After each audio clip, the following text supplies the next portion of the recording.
How you doing? Hello, everybody. Welcome back to Two Grown Men. My name is Olaomi.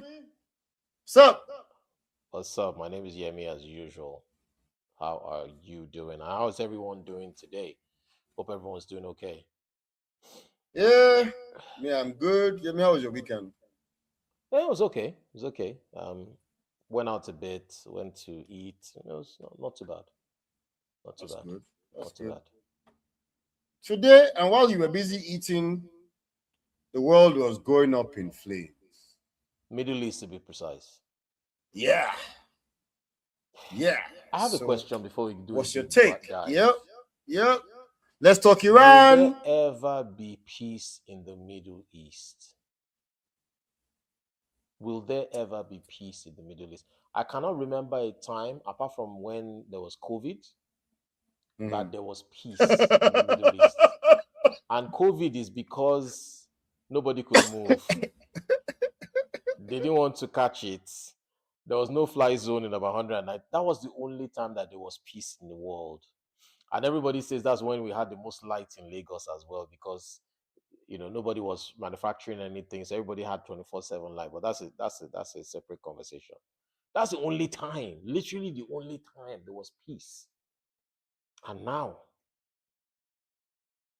there's still no peace in the Middle East.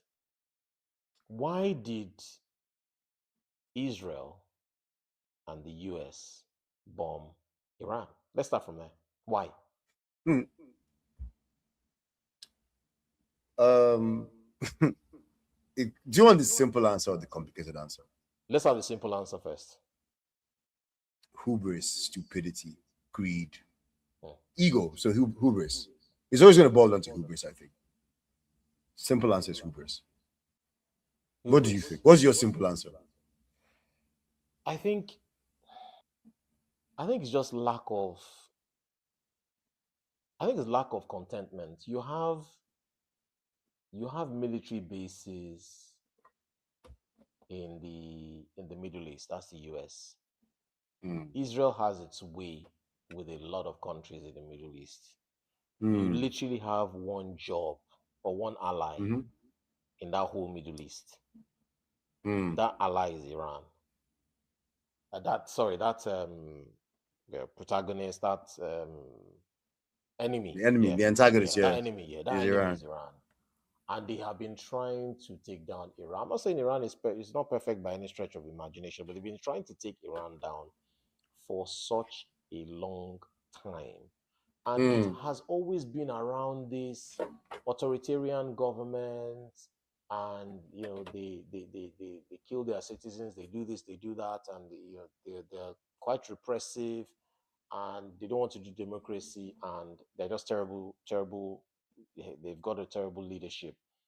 But the most important thing is they have been working on nuclear weapons.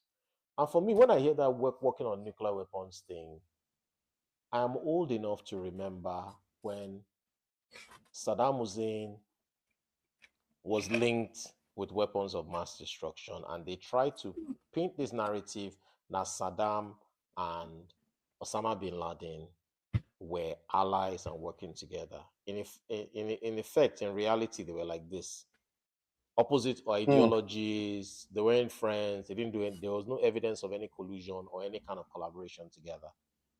Colin Powell, of blessed memory, who worked for both Dubia and his father, told Dubia, according to the records, that there were no weapons of mass destruction, that he had intel and he had people on ground that said there was nothing like that.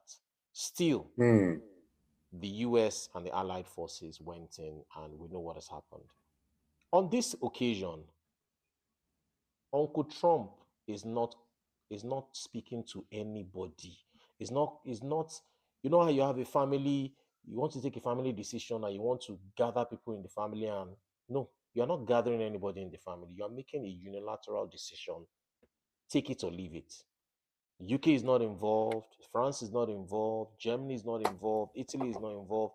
None of the countries, G7, NATO, whatever the case may NATO, be. nobody. This is just him and Israel making this decision. Now, we had a 12-day war sometime last year, about eight months ago.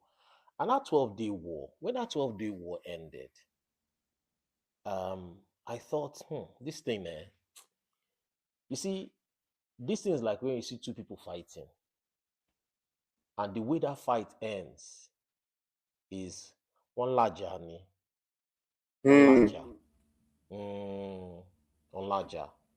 For guys that don't understand Yoruba, two people fighting, and then someone gets in the middle, a couple of people get in the middle, and they split you guys because they don't want you to fight. For whatever reason, they split you guys. Has that fight ended? No. What you've done is you have just temporarily halted a fight that is undoubtedly going to happen at a future event. Meaning, if you are drinking somewhere or eating suya and that your enemy sees you and you are not with the guys, Hmm. you're going to get a Once slap. again, it's on. You're going to get a slap. I want to You beg you for understand? it. Or vice Beg versa. you for. Because so, but if that fight had ended with, okay, no vex, no vex, handshake, yeah, it's likely that it's gone. That beef is over.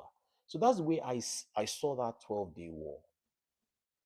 Now, what's interesting to me is that U.S., Israel, and Iran were having negotiations before this bombing happened, and the Ayatollah, who is now deceased, who has been killed alongside his daughter and grandchild in their safe house, gave his word. He actually issued a fatwa that Iran should not do nuclear weapons, and is a spiritual leader, is very, very well respected. So, in the midst of all these things, on Saturday, we heard that Israel and the US had attacked Iran, and everywhere was chaotic. My friend, came, and he had students in Dubai and Qatar. They were moved to a shelter, etc. And there's a lot of panic in the air. And Mhm. then later on, we now heard that Iran started to retaliate. And how did Iran retaliate? Of course, Iran did not go and retaliate against the US in the US. We know that US is so far away from the rest of the world. So the chances of hitting the US is actually between maybe 0 and 3%. It's probably not going to happen. So they did the next best thing, which was to hit 27 military bases in the Middle East, which I can't remember any time that has been done, because US has a military base. Those military bases tend to be quite secure, etc. So Iran went there and hit them, hit some parts of Israel as well, and about 3,500 flights have been cancelled. Runways have been shut. Airports, Dubai airport got hit. What usually gets to happen during cases like this is Mhm.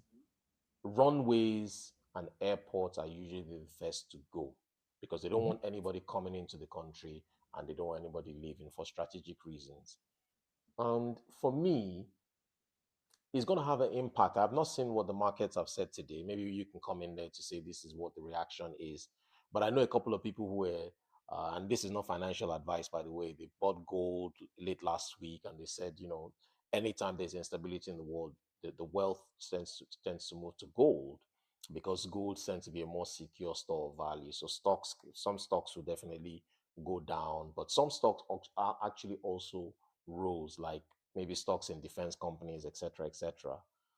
But my own is the main reason that was given, the official reason that was given, was regime change. And that's the reason why they went and they killed the Ayatollah Khamenei.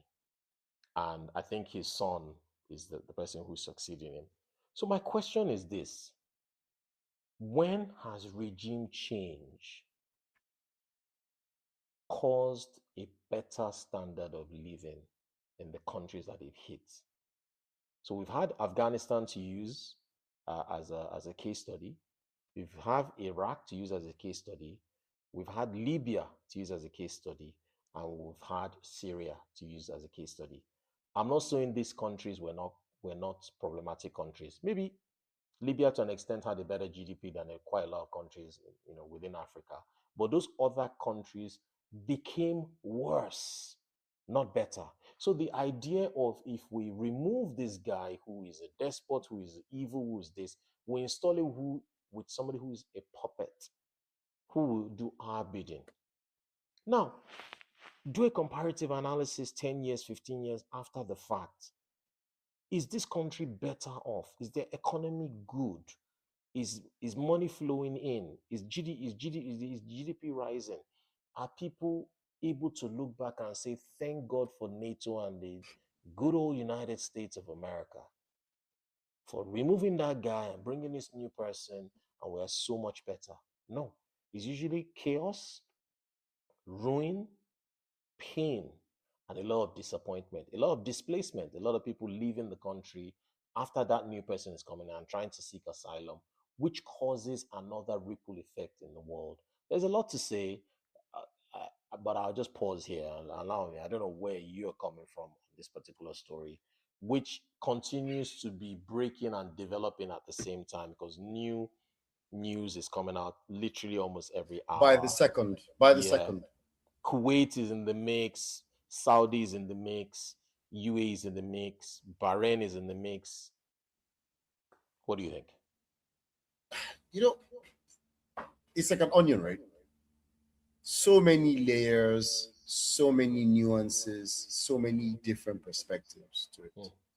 it. Earlier I said to look for a word, hubris. And I Yes. said that because in recent memory, you've just named 3 countries where someone has tried aggressively to change the regime. Afghanistan twice, arguably. Russia tried it, and then the US tried it, but the US succeeded in changing the regime. Yes, they did. Those countries are not better. Iraq isn't better. Afghanistan isn't better. Libya is not better.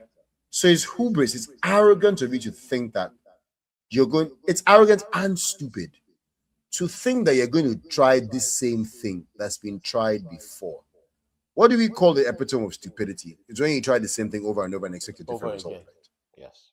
So you've seen that these violent coups don't work. This external coups, even when it appears, the people were asking for it. People that, I remember Iraq, the popular argument was the people will be in the streets, they'll be happy to welcome the Americans, people are tired of Saddam. Yeah, and it was true. The locals rejoiced that Saddam was gone. The Iraqis rejoiced. And then you realize that sometimes that despot, that strongman, that dictator is actually holding together a very loose center. All right? You have all these fragments that are being held together by this powerful person. Hmm. And once that person steps out of the picture, you have utter chaos. It happened in Iraq. Once Saddam was gone, suddenly you had ISIL or ISIS, and then you had all the Al Nusra Front, all the other entities coming out, of different various militia coming out there fighting to assert their dominance. Yeah. Because the king is now dead, and somebody else wants to be king for whatever reason. It's human nature. People who want power want power. Maybe like I'd be eyeing Saddam, right? I'd been looking at it and thinking, I would like to be that guy. Yeah. I would like to be Saddam. And then Saddam is suddenly gone. He's looking around him and thinking, which of you BSTRDs is going to challenge me? And you know what? I think I'm stronger. I think I can take all of you, or I'll eliminate the ones I can't take, the ones I can't beat. So all of a sudden, the guy is gone, and everyone's there. There's a vacuum. In the case of Iran, my understanding is that it's also so complicated, and you have to wonder, what is the end game here? Are we just going to keep bombing this country, or what? What's the end game? So in Iraq, the US thought once we take out Saddam, then job done. And remember they flew that flag, mission accomplished. And George W. Bush went to Iraq, and it was on the carrier, and said, yeah, mission accomplished. They had his flag and ceremony, and they thought they'd wind down. They were there a decade later. And then you went to Afghanistan. I mean, Afghanistan was almost simultaneous, right? Yeah, it was. They ran both missions concurrently. Deposed the Taliban. But yeah, people are oppressed. People are tired of these Islamic leadership, theocracies, and Islamic dictatorships and co. People will welcome us. People want to be free. People want freedom and democracy. We're going to export freedom and democracy to the world. Yes. Those guys don't want your style of freedom and democracy, They or rejected it's it. not a fit for them because of their society. Because here we are, Afghanistan is back in the hands of the Taliban. All those lives sacrificed, whether it be Allied lives or Iraqi lives or Pakistani lives, the people who were affected by this crisis, dead. Innocent civilians, dead. And then for what? The Taliban is back in government. And you can go back. Vietnam, the Korean War, you can really go back and ask, when do these violent insurgencies really work? When and where? As a strategy. Yeah, like where does it really work? So maybe we should leave people alone. And it's always these brown nations. Look, again, what is it that propels the Western nations to think that they can tell brown nations how to live? Benny, how? And look, it's true that we have flaws, right? Our people rig elections, right? Our leaders are corrupt, our leaders are selfish, and they oppress their people. Did I just describe the United States of America in 2026? Or was that an African country I just described? Dun, dun, dun. They kill their citizens. Yep. They ignore the constitution and the laws of their land, and they become dictators. These are third world countries, right? So one day, the Western world decides, we don't like how Mr. Wirinistan or Mr. Nigeria or Mr. Chad or wherever it is, we don't like how they're running their country, how they're treating their people. You're not happy. We're going to go there and we're going to teach them. We're going to preach. So suddenly, the way the colonial masters brought Christianity and Islam is how these guys want to bring religion. Sorry, want to bring democracy and freedom. We're going to bring it by force. And maybe they're correct, but they're playing God with the lives of people and nations. Because when does it really work? And I'm sorry, I don't buy the excuse that, Mr. Ayatollah Khamenei killed his own people. You know, I sort of struggle with that because Americans have died on the streets of the US. They've been dying on the streets of the US for decades, at the hands of the police, at the hands of each other in schools. And nobody has stepped in to say America is a violent place and we need to stop it. We need to stop them. And we've had elections with questions around them. Whether it was George Bush and Al Gore, Donald Trump once, Donald Trump twice, Donald Trump the third time.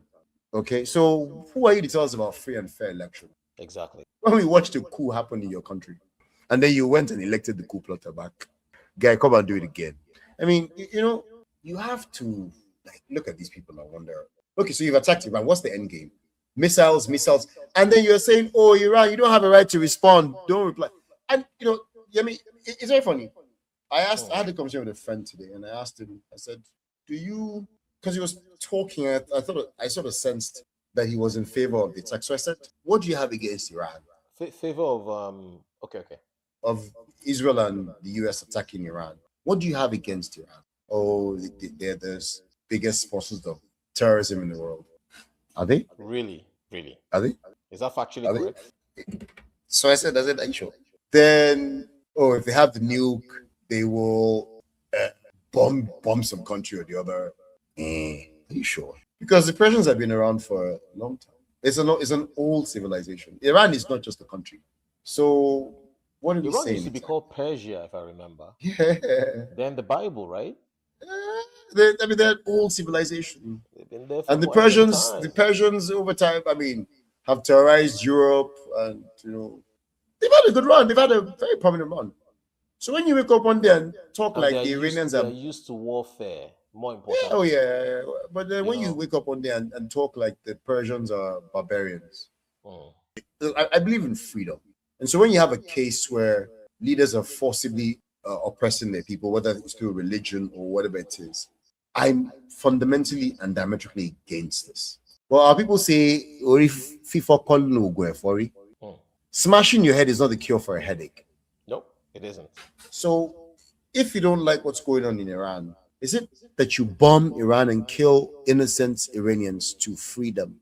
Because I understand that a lot more innocent civilians have died than anyone else.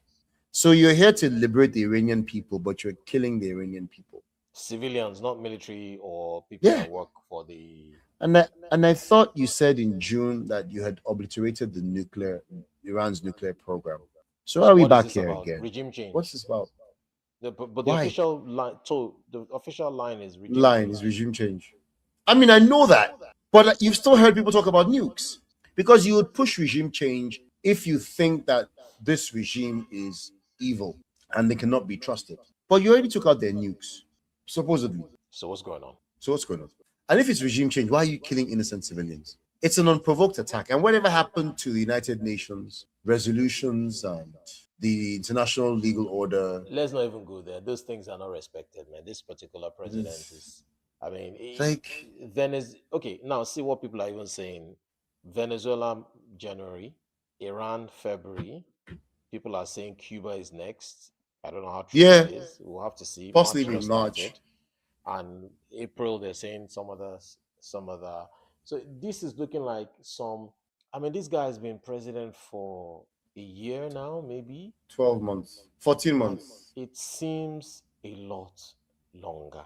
I don't know where he's getting the energy. I used to think we had troublemakers in Nigeria, but What? People are learning work this guy is, I don't know where he's getting the energy to have multiple conflicts with multiple people in multiple jurisdictions. And at the same it just damn seems to be time. bored so quickly and then moving to the next thing. Like, I think man for man, weapon for weapon, I don't think Iran can defeat the US and Israel in a coordinated attack. But I think Iran can embarrass them. And that is what they've been doing over the last couple of days. I read that there was a ceasefire attempt, and Iran rejected it. I don't know whether it's true or not. Trump has gone on the record to say this could be on for a few weeks. I think this could be longer than a few weeks, if I'm honest. Because you see, war, somebody says something I found quite interesting. Only the dead see the end of war. And I never thought about it. And I was like, what are you talking about? Hmm. He said the Explain. living have PTSD. That if you know anybody that has been directly or indirectly, is either they have a shrapnel in their body or they know somebody who passed on or they're displaced, there is some kind of or financial impact or there's always one story or the other. So that war ends, but it lingers on in the memory, and I mean here you go to King's Cross Station, you go to some other places, they will always be putting, epitaphs and a lot of structures, and they have names of soldiers that died in Second World War. That is a country that has not forgotten that they fought a Second World War. So that's what I meant. So when that person said that thing, that only the dead see the end of war, was saying that war dies with the people that died in war. But there's always remnants, there's always shrapnels, there are always mental um, casualties as a result of the end of war. And you know the beginning of war, you never know the end. I mean, I could have So that sworn was when I was going Putin, to say I that. could have sworn Putin said something similar when the Ukraine conflict started that, oh, this thing wasn't going to be so long. And how long? How long have we been going on Ukraine? I'm not saying they're 4 paralyzed. I'm not. years. Yeah, 4 years. And because it's not on the front burner of the news, doesn't mean it's not still not happening. It's still continuing to happen. And there's a Yeah. war currently between Afghanistan and Pakistan. Is it Afghanistan, Pakistan. Pakistan at the Mm. moment? I don't even understand how the president that came to power saying no more war, no more conflicts, no more Yeah. forever wars, Mm. has now launched how many missiles in his first 14 months? The person that said, I don't want any wars, and you have to give me the Nobel Prize. I demand the Nobel Prize. Mm. That president has now launched how many missiles? And so I asked someone today, I said, can you justify these things? And he said something about might is right, that the power of might. So the strong are able to shape the world around them, and the weak are better just grin and bear it or something. And he said the weak should align themselves and follow the directions of the strong. I have a problem with that. And there's another train of thought. I don't know if you accept this, reject it, or you're indifferent. People are also saying that the world eventually is going to be carved by some superpowers, and there's a plan for Israel to control the Middle East. So Israel will own the Middle East or control or be the de facto power, whatever word you want to use. And Iran is a stumbling block to making that happen, because the rest at the moment, Syria is decimated, Lebanon somewhat as well, and Jordan, they don't like Wahala. The UAE, Qatar, Bahrain, they are too small and they don't have military might, which is why America is the reason they accepted the base in the first place. And that the plan is for the US to control North America, which includes the United States and Canada, and then South America piece by piece. So it started with Venezuela, and it's either the rest, Colombia, Bolivia, Peru, Argentina, Brazil, etc. Is either they align with US interests, or eventually US will start picking them up one by one. And then Russia, China will just have his sphere of influence with them. They've taken Hong Kong back. There are rumors that they might take Taiwan back, and China is definitely in Africa, but not in an authoritative manner, but in more of like, let's do business together, but we are the ones that will be controlling your infrastructure indirectly, because we're going to give you the cheapest loans to build it. So if you don't pay us back, we're going to take our money, or or take your or control your airports or whatever. It might sound Hmm. farcical, it might sound far-fetched, but you see, when people say things like that, you can sometimes go back and think and say, what is actually going on in the world? What is going on? Madness.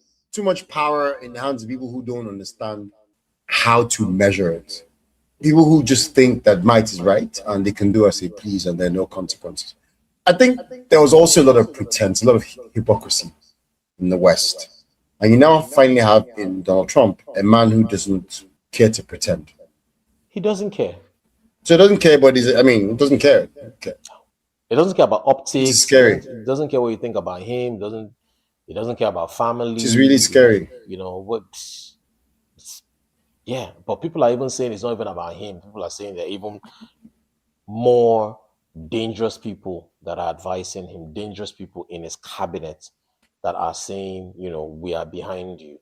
And if that is true, the intent of what is to come after him is scary for America. I never thought. I mean, I was with my friend today, and an American, white guy, probably in his 50s. We went to do a school tour, and we briefly spoke about Trump.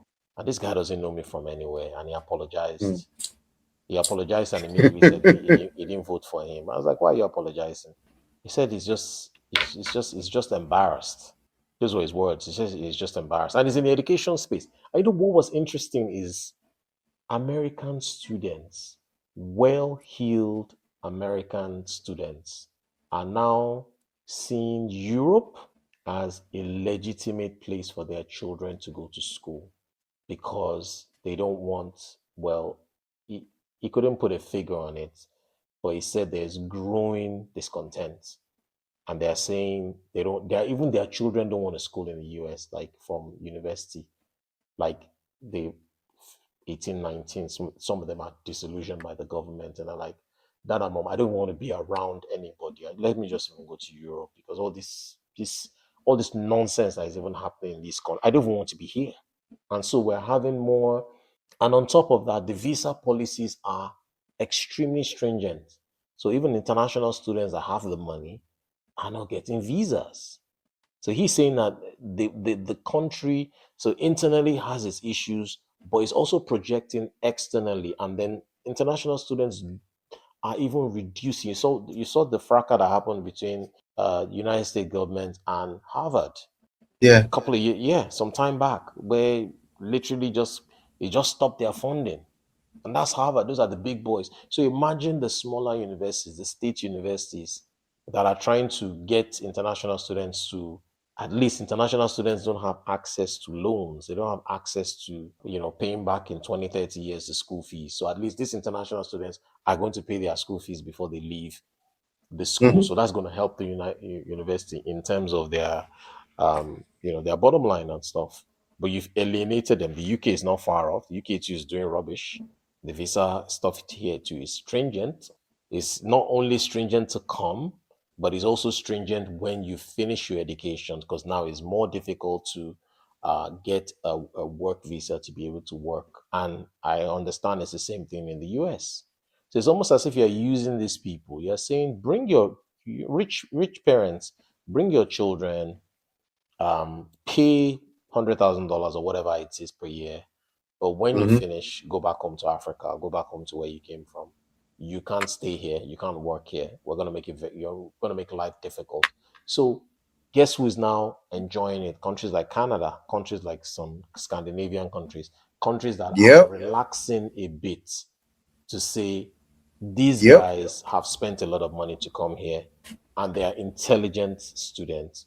They will add value to the economy. Let them stay. But because they couldn't manage, they couldn't tell their citizens the truth.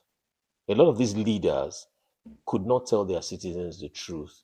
Did you know that is even part of these fees that is even helping your pension and helping some of our infrastructure? Yes. Because we're Yes. charging an arm and a leg for these students to come. So they're not only helping the university, they are helping the real estate industry. They're helping the food industry because the students are going to stay in places. They're going to eat at restaurants. They're going to, you know what I mean? They're going to help the local Oh yeah. economy. Oh yeah. A Oh yeah. student town is always vibrant because students have so many needs. Tourism, they have to fly out. Their parents have to come. When their parents come, they eat, and all of a sudden you've made the whole place hostile. You made the whole place hostile, and you say, "Oh, it's the immigrants that are causing all the problems." So there's so many things that is happening in the world right now that even internally, is externally, there's a lot of unrest. And anytime there's unrest, the markets react because the markets like Yep. stability and they are like, okay, this is not stable. But then what is the end goal? What is the power play? Is it just regime change? Or is there something more that we don't know? If you know, please put your comments in the comment section.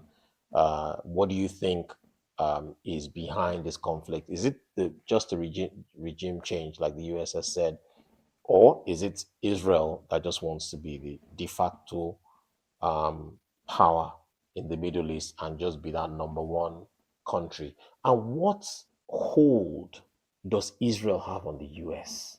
It is such a powerful hold. It is such a powerful hold.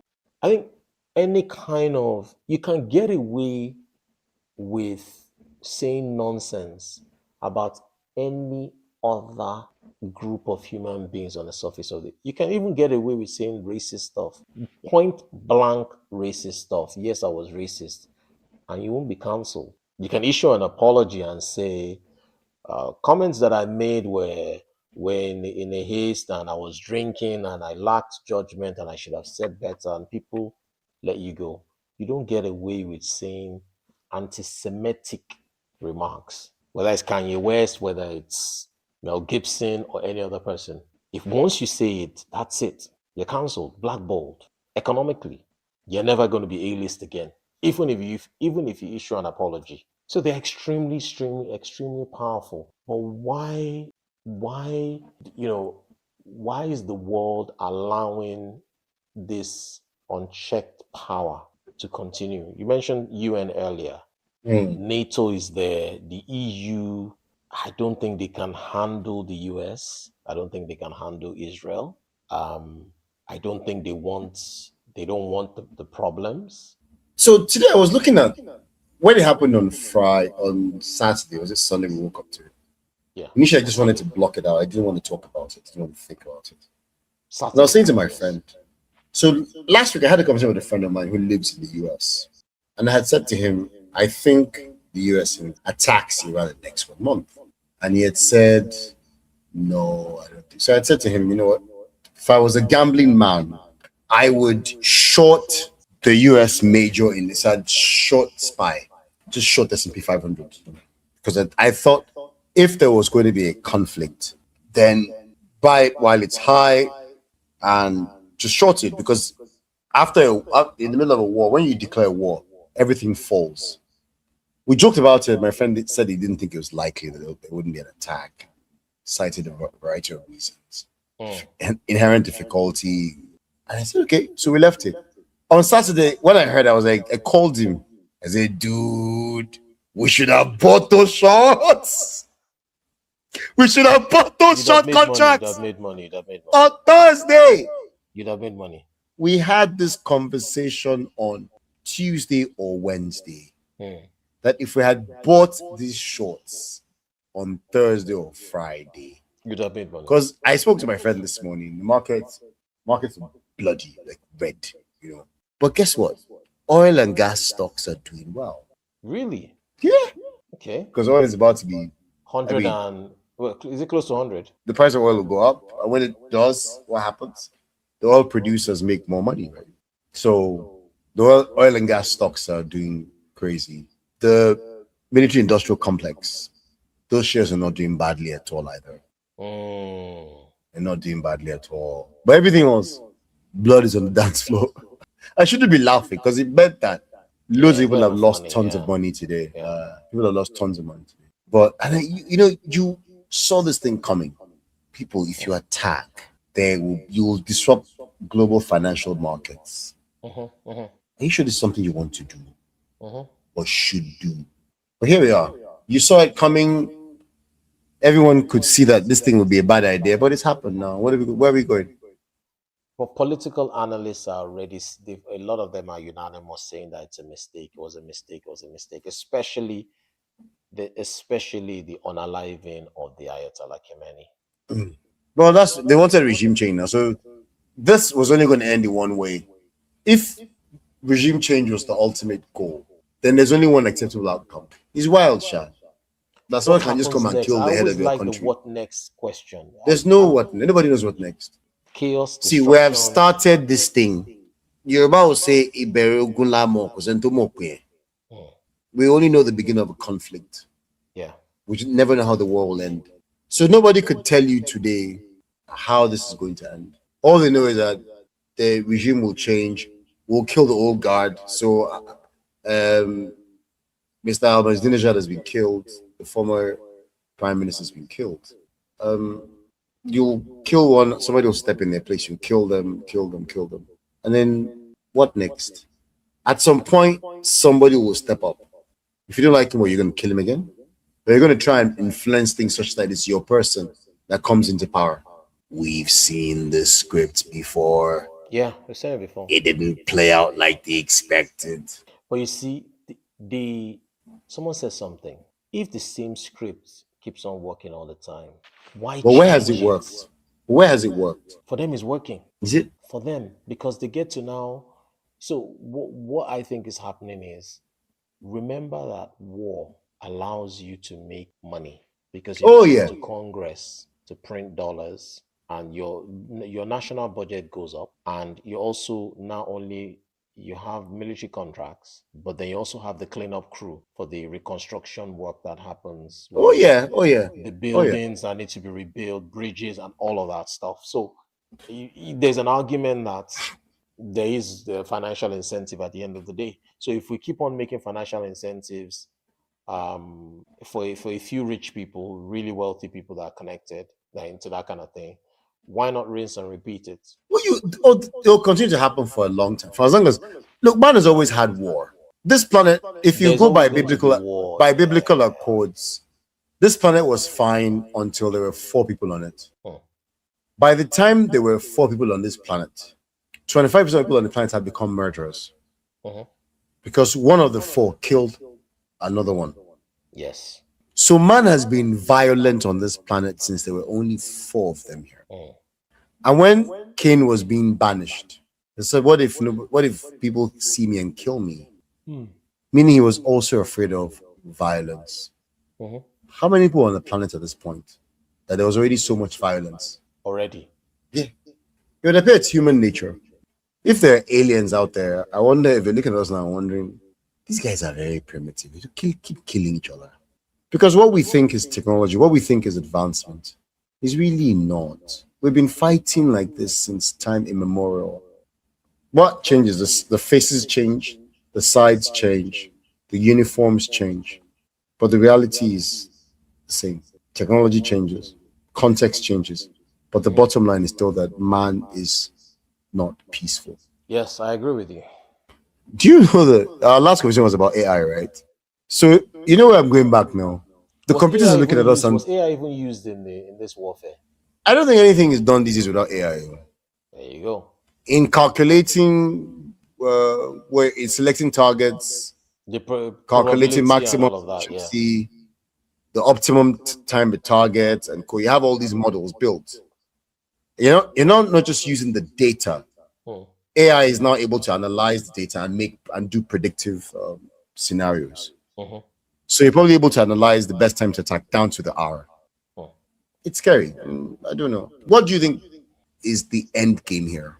Well, the end game, from what President Trump said, is to destroy their missiles and raise their missile industry to the ground. He kept on talking about obliteration and all these, you know, massive words. He wants to destroy them, target the Navy, disrupt their armed groups in the region, and make sure that they don't obtain a nuclear weapon, even though there had been talks around that not happening, and the Ayatollah saying that that's never going to happen.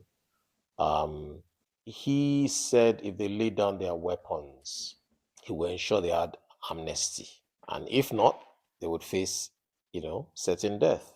And of course, we've had about a couple of casualties from the U.S. side, which I knew was definitely going to happen. Oh yeah, So Kuwait shot the down about end, three the American end, the aircraft. end goal, the end goal is U.S. having full control in the UAE in conjunction with Israel. That's the end goal. If it works out how they planned it in terms of their strategy, but they are underestimating Iran. So, 73 years after the CIA orchestrated a coup against the democratically elected Iranian Prime Minister Mohammad Mossadegh, right? They had a democratically elected president, Yes. and the CIA was the one that orchestrated a coup. And 73 years after, you are now saying you want to obliterate the country. You were saying something earlier, if you remember. You were saying something about, you were speaking to a friend of yours, and he was saying right is might and all of that.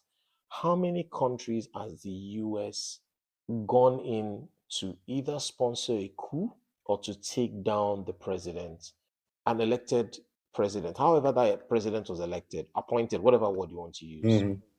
These are declassified files, declassified CIA files. This is not something I'm saying with my opinion, because we know almost everything that happens gets declassified. 50 years, Mhm. 100 years, however time they want, they will now come out and they'll release cables and say, yes, we were the ones behind it.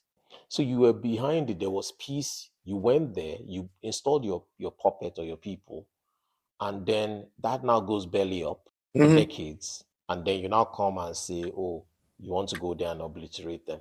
Don't You you have to think go there's there going and to correct be, the problem don't that you you created in the first don't place. you think there's going to be decades of resentment from the people? There are new Yeah. people being born every day now, and those people are going to hear Yeah. that history and like, why are these people like this? Yeah. So, but they're justifying it because they are saying it's mainly the nuclear program and the enrichment activities and missile capabilities. They could keep on posing a threat to Israel and the US. And Although Iran has publicly committed that it has no intention of building a nuclear bomb, which is what I've said Yeah, severally on this episode, several times. Israel is the only Middle East nation to have nuclear weapons. Why? Why? So is that how it is going to be? Only one in one area. But in the EU, France has, the UK has, and I think one other country, I can't remember. I think those two have. And I say one is enough and Iran has even said we're not even doing anymore. We are not doing anymore. During the 12-day war, they assassinated several senior commanders 8 months ago. Iran agreed to zero uranium stockpiling and full verification by the International Atomic Energy Agency, IAEA. And they can track these things through shipment. What anything that is going in a ship, international ship, you need to see what's inside. These things can be tracked. Shipment can be tracked. Air movement, even roads to an extent can be tracked. They will know if Iran is buying huge amounts of uranium and moving it there. They will know. They will know. No, So look, I think the nuclear weapon thing was just smoke some screen. sort of, yeah, because we've been hearing for the past 40 years that next week these guys are going to have nukes. Next week, no, 2 weeks time, next month, tomorrow. Tomorrow. We heard this 6 months ago, and then we heard again. Look, I don't know. What if you're watching us? How do you think this ends? What do you think? Yep. What side are you on? It would appear like Yemi and I are on the same side on this matter, which is rather unusual. But it appears that we're on the same side of this matter, where we both think that this is not a good idea. This wasn't a good thing to happen. But what do you think? Do you think we're talking crap?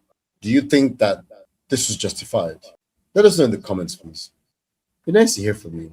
So if it appears that Yemi and I are just rambling, I'm sorry. It's something that is baffling us both. The notion that the nation's sovereignty can be ignored, violated so easily with such impunity. At least in the past, we pretended we got the UN Security Council. This looks like two nations decided. So you get the UN Security Council concurrence, you get NATO's concurrence. It appeared this time around, two nations decided that this is how things were going to unfold. It's confusing. And then should we spend all our savings? This is World War III. Should we just spend all our savings? I don't think it's World War III because that would involve more actors in there. China is not going to get involved. That's not their strategy. Russia is currently fighting a war. North Korea is also not going to get involved. So I don't see how this can go into World War III. It would need another significantly powerful country to step in Iran's defense. And I'm not seeing where these countries that I've mentioned will have a reason to go in. China has been fought a war since 1982. Russia is currently fighting a war. So I don't see this as World War III. I know a lot of people have said that, but until another superpower comes in to start to fight. No, I agree. I don't think it's World War III here. I don't think it's World War III here. I understand the sentiment, though. I understand it. Because who would be on Iran's side? Yeah. Openly. I don't see anybody. Openly, yes. And you would need that openly for more countries to get involved. Yeah. No, I think it just ends up being another case where somebody's being bullied. Where somebody's bullied, their rights are trampled on. Dubai is on edge. The myth has been shattered because Dubai just used to be that very cool, very ultra safe country. And Iran has just been. My friend is there, he's in Abu Dhabi, and he's scared. They've been told not to go near the windows. There are shelters all over the city. It's scary. That's scary. It's scary. Yeah. The Burj was even touched, but there were no casualties. Part of the Burj Al Arab was burning. They had to really put it under control. So yeah, we'll see how this one goes. I think we'll still talk more about this, but guys, wherever you I don't think it's done. Please give us a like on this video if you like the content. Subscribe if you like the content, and please share it to as many people as possible. Lam, any last thoughts on this topic before we close? No, just make it stop, please. Yes. Clearly, the Nobel Prize for Peace is not going to Mr. Trump. Clearly, next year's Nobel Prize is gone. Yeah. I forgot to say something. A few hours ago, Donald Trump said he's very disappointed with UK Prime Minister Keir Starmer for blocking him from using Diego Garcia base to carry out They've changed strikes that on policy. the. I think he's now said that I think the UK has now said the US can use their bases. Yeah, but he blocked him. He blocked him. I think you need more than just one president calling a prime minister and saying. I think you need a clear reason to do it. And the UK prime Oh, minister okay. The was last I heard was Keir Starmer saying that they would let the US use. I didn't realize that Diego Garcia was off the table. yeah, that's off the table currently. Is it only It's Diego very Garcia it's very or it's yeah, Diego Garcia. It's very difficult for the UK prime minister to allow that to happen when you blindsided him. You didn't tell him yeah? you're going to do it now. So why? I mean, fight your own war. You've disrespected him. So if Keir Starmer actually allows him to do it, that's you're literally towing the line of being a puppet. So I don't I think that's don't a know bad why move. you dragged me into your war. Why do I want to get dragged into your war? I didn't pick this battle. You picked this fight. Exactly. And you didn't speak to the allied forces. You didn't say this is a threat that we need to work together. Guys, what do you think? That's what you do. You do a group think. You don't go unilaterally and then later go and say, oh, by the way, I want to use your base. That's how it's easy to just do. No, it's not right. Scary. I agree. It's not right. You just don't. Scary days. So the UK has definitely said that they will not join offensive action. No, they don't want to get involved. But no, but I'm seeing the BBC says that they let them use RAF Fairford in Gloucestershire and Diego Garcia. So maybe we have conflicting reports in this thing. Maybe that's conflicting report then. Or things has changed, maybe. Yeah, I mean, look, I have a lot of respect for the UK saying we're not getting into this fight. And we don't want another endless war where we lose our young men and women, where we sacrifice the lives of our youth. No, So I'm reading on Sky it has to News be. now. I'm reading on mm, Sky News that UK has given US access to use the Diego Garcia. yeah, I saw that on the BBC Yeah. website and on So what Reuters. I read was from the Indian Times, who said something different. So looks as if what I said earlier was incorrect. So in either way, we will see how this one goes. Yeah, I mean, beyond the obvious, beyond what we've been told, what else do you think is responsible for this war? Because it's a war, right? What else? What other factors would you say? In every war, there's always an opportunity to make money. I always say follow the money. But follow the money is not an obvious, sometimes it's not as obvious. Sometimes it's later that you're like, so this is why. Like Halliburton, all those US contracts after the Iraq war. Yes, after the Iraq war, it wasn't that apparent then because people just said oil. People just said, oh, they're going for the oil, they're going for the oil. But who is going for the oil and how? So Hmm. those things don't become apparent immediately. But to your question, I think there's definitely going to be a financial gain, but also when somebody is in your thorn, when somebody is stopping you from achieving your aim of domination, you want to get that person out um, of your crosshairs and make sure that you get unfettered access to what you're trying to achieve. And currently, that country in the Middle East is Iran. So Country, I, yeah. I hear what you've said. Very interesting. But you ignored the very obvious elephant in the room. Epstein files. Epstein files. Or let me put it like this. Why now? Why now? Why Why now? at this The particular timing. time? The timing. Why not go to the UN? Yeah. Why not table this before NATO? Yes. Why not make this a global collective effort? Yeah. Why is it being so secretive? Why now? Epstein files. So what's in the Epstein files? What The is question is, what is not in the in Epstein the Epstein files? files? Yeah. Because I don't Because think I what mean I don't think we've seen we have not seen we haven't seen the I don't think we've seen the half of this thing. I don't, but what we've seen so far is scary. It's very scary. And you're asking yourself, is this real? Hmm. Like cannibalism. Are they actually eating people? Are they really eating babies or children? I think some murders And happened on that island. so I think it's there are just beyond graves. yeah. Yeah, I think they said they're going to dig up the island. They're looking for some dead bodies or human remains. Yeah, yeah. So this is stopped being a human trafficking and child molestation ring. It's now something, and you think nothing could be more sinister than human trafficking and minor abuse, child abuse, and co.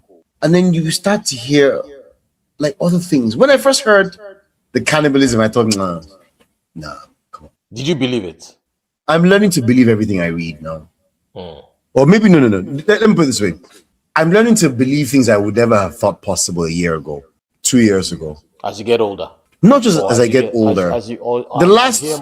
the last 5-6 years have been truly remarkable. Hmm.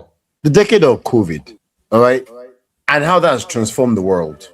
But this, Or are we seeing this? Are we seeing this the opposite way? Is it that they were trying to get rid of the attention around the Epstein files, or did the attention to the Epstein files appear to surge globally just weeks before major military operations began against Iran? Are we seeing it the other way around? Am I making stop, sense? stop. I don't like it. Stop. I don't like it. Am I making sense? Guys, put it I in the don't comment like it. section. I don't like it. Is I it don't the like other way it. around? You're taking me to where I don't know. Well, I don't like it. I don't like it. ding, ding, ding, ding, Oh, ding, whatever, ding, Davilo. ding, ding, ding, Stop ding, it. I ding, don't like ding, it. ding, I ding, don't ding, like ding, it. ding, ding, ding, ding, So ding, you're ding, ding, saying no, ding, but ding, it's ding. bizarre though. I'm going to push back You're gonna push back. because what you're suggesting Let's is hear that it. Let's hear it, bro. was it Come on, that the speak. Epstein files were deliberately pushed out there to take? I mean, so that when this happened, it would.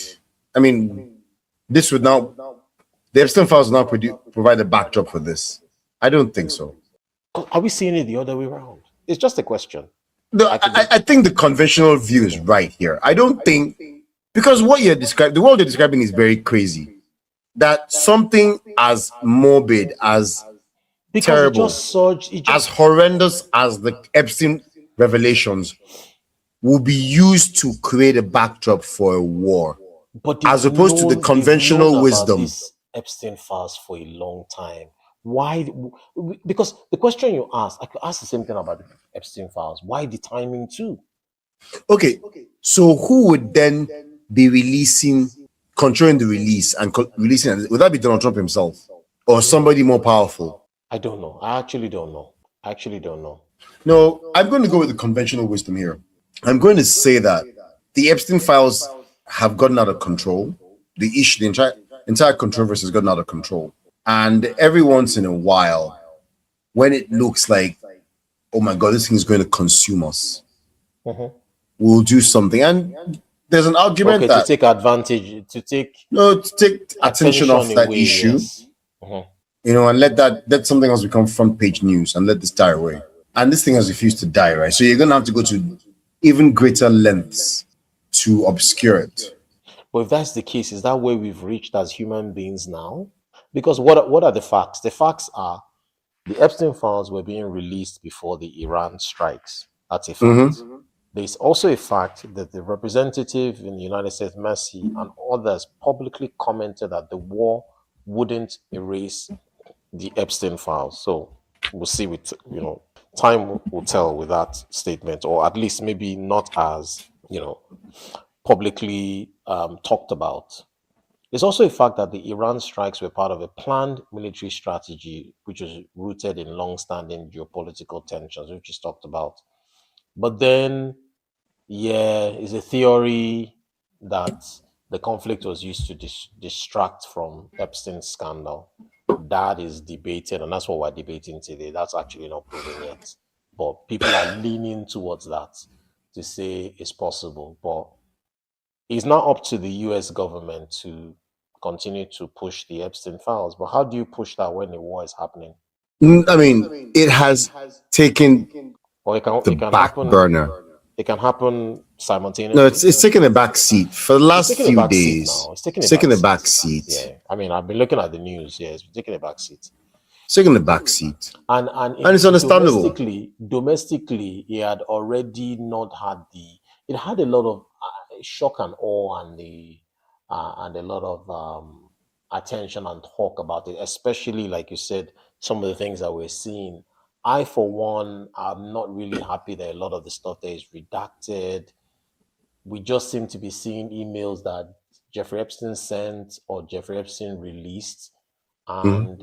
emails that were sent that seemed like something funny was going on. We would see Mm-hmm. redacted names. Sometimes pictures would be in the email, just all be Mm-hmm. blacked out.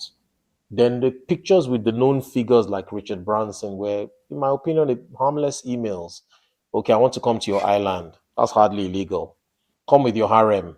Hardly illegal. I didn't say anything from any real known figure that specifically said, I am sending you an email that is alluding to illegal activity. So we still need to see what is in these files. And I think they're just playing games, for me, in my opinion.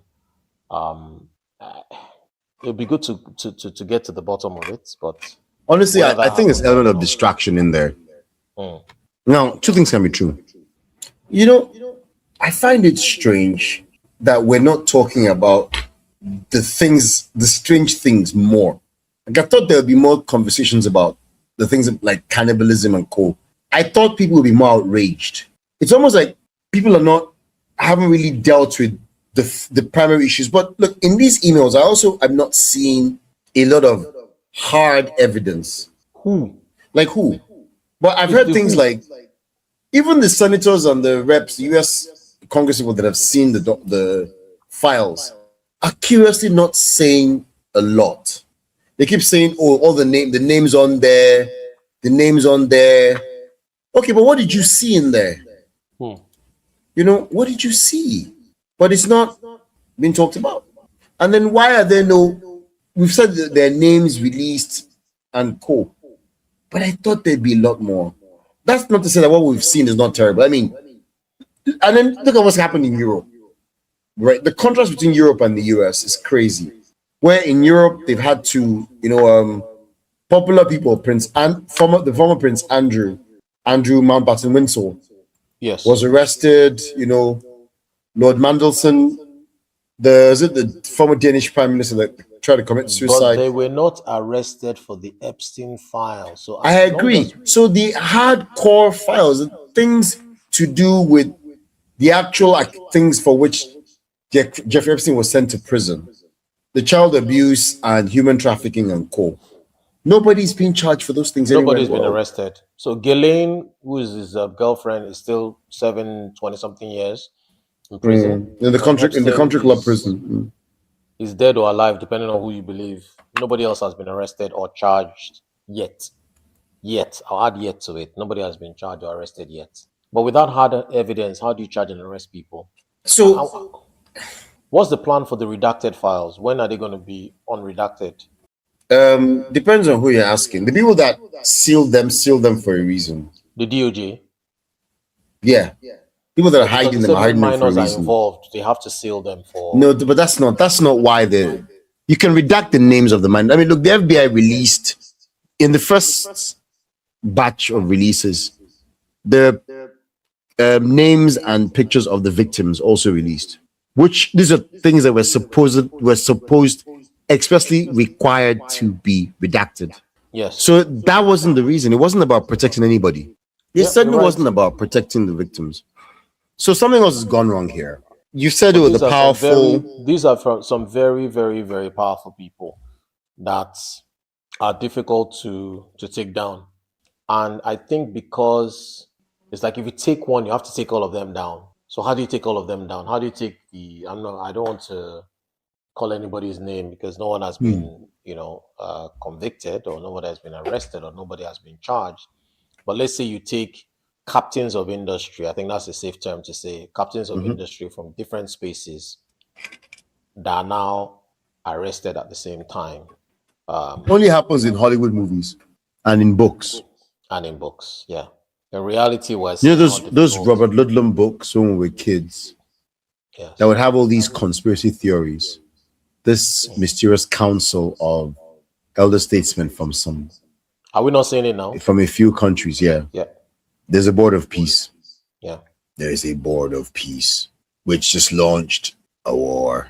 The chairman of the board of peace, by the way, the life chairman of the board of peace, the founder and life chairman of the board of peace, just launched a war. So I've always thought that there are powerful interests. There's some powerful interests, not their powerful interests. There's some powerful interests in this world that you will find that it is very, very, very difficult to take them down. Very difficult. I agree. Very difficult. Not impossible, because nothing is impossible, but very difficult. Very difficult. They will do whatever they have to ensure that their name is not mentioned. They need to pay. If they need to threaten, they need to threaten. If there are deals that need to be made, deals will be made. It's the world to find ourselves. Someone said something that was very interesting to me. There are two worlds. There is the world that you live in, and there's the world that you want it to be. If you keep on living in the world you want it to be, you will be delusional. But if you are too realistic at the same time, then where is your hope? Where is your desire for your children to have a better life? Okay, I know it's not great, but of course you want a better life for your children. You have to want a better life for the future. So it's a bit tricky. It's a bit tricky. It is very tricky. Very.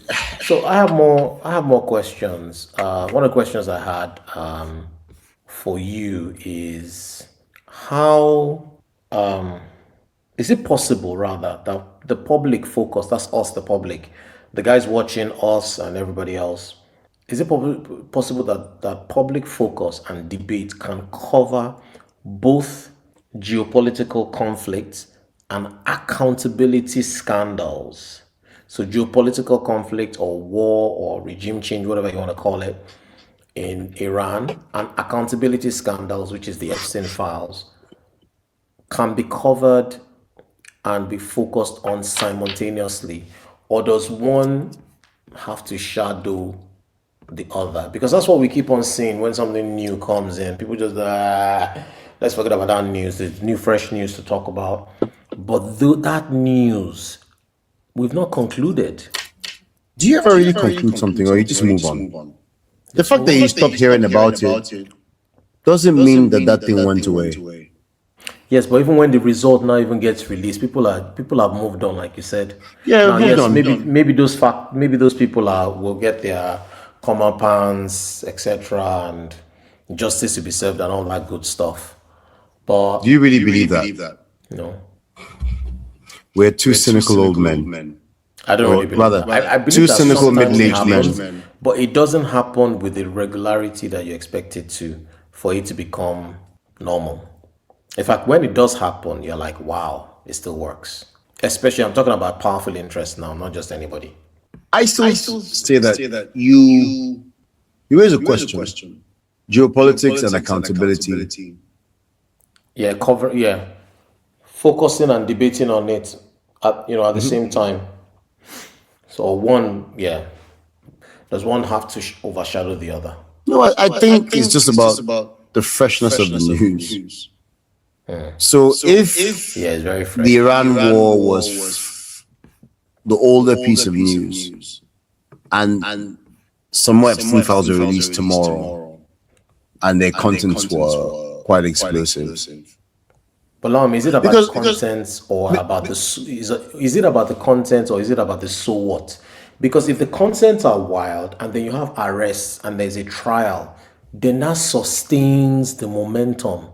Now people are thinking, okay, all these things coming out, there is no who there, a lot of redactions, no arrests. So why am I getting bothered? You can't help but think that way. Very correct. So I think that's what continues to make public opinion and public look at the DD file, look at the DD case, for example. It was boom, boom, boom, boom, boom, boom, boom. There was activity. And the world moved on. Right from March when his houses were raided till the end of the trial. There was literally something every single week. So public But from time to time, Did he stop being front page news? Then he'd come back to be front page news again. Something else will come. It's true. I think it's just the 24-hour news cycle. For example, when was the last time you saw anything about Ukraine in the headline news? It's 4 years. It's gone. The war is ongoing, but it's disappeared from. You can. There's a point where you couldn't watch 5 minutes of TV. It's gone. It's off the headlines. The Epstein files dominated the headlines for a few days, and then it's gone again because something else happened in the world. When was the last time you saw anything about Gaza? I can't remember. Same Middle East. The Iranian war, the Iranian conflict is the big thing. Till the next one. Till the next. So if a country was to get invaded again tomorrow, so if another country got invaded tomorrow, or something truly spectacular would happen, something seismic, there has to be something big. Yeah. So we'll see how this one goes. We will. I definitely think there's a connection between this timing, the Epstein files, and the timing of this attack. Because something really drastic needed to be done, something really big to take that off the news. And we've now witnessed what it is. Do you know something also that I saw that I found really interesting today? So while the US and a lot of stock markets were doing badly today, the Israeli stock market was fine, have actually gone up today. The first trading day after the strikes. And of course, like the US, they're led by energy and defense sector stocks. I guess this means that the markets in Israel consider this a short-term conflict. So there's no need to sell off. Whereas the US witnessed a massive sell-off today. There was a sell-off in the morning, but S&P 500 rebounded in the end. Okay, so it wasn't as bad as expected. Initially it was a sharp drop in the morning, but I just looked at it now, and it actually ended the day up somewhat. But oil stocks, energy stocks, flying because people expect oil company. I mean, when oil prices are high, oil company profits go up, right? Yeah. And if you're expecting scarcity, $78, about $78 a barrel. So if you're expecting scarcity, if you're expecting disruptions to the supply chain, then you know that prices will go up. But as prices go up, profits, margins will also go up. So there's an argument for why oil and gas stop today. But yeah. And somebody's made money. Some people shorted the market last week. They've made money. And we've heard stuff about this government and insider information, insider abuses. Yes, of course, I've heard about it. Because was it before the last US attacks on Iran that some account bought some stocks in the morning? Maybe a brand new account bought some stocks just before the major US attack, made killing in a couple of hours. That's insider information. Interesting. Very, very interesting, Naomi. Too many dimensions to stuff. Yep. Anyway, we'll watch this space and we will give you our own thoughts and opinions about global news, things like the Epstein files, wars, conflicts, regime changes, and everything in between. Yep. Thank you very much for watching us. We don't think this matter has gone away. There'll still be more perspectives, more issues to raise. So we'll be back. Catch you on the next. Definitely catch up on today's news because with this one, almost every hour there's something. Oh, mad. Yes. And depending on who you're listening to, I prefer to listen to Middle East coverage, Al Jazeera and some other independent networks. Oh yeah. So guys, watch us as well. Watch us because you want to hear real life views from real people. So watch us. Share this with a friend. Like this video and do subscribe if you like what you saw. And we'll see you in the next one. Thank you very much. Have a good night.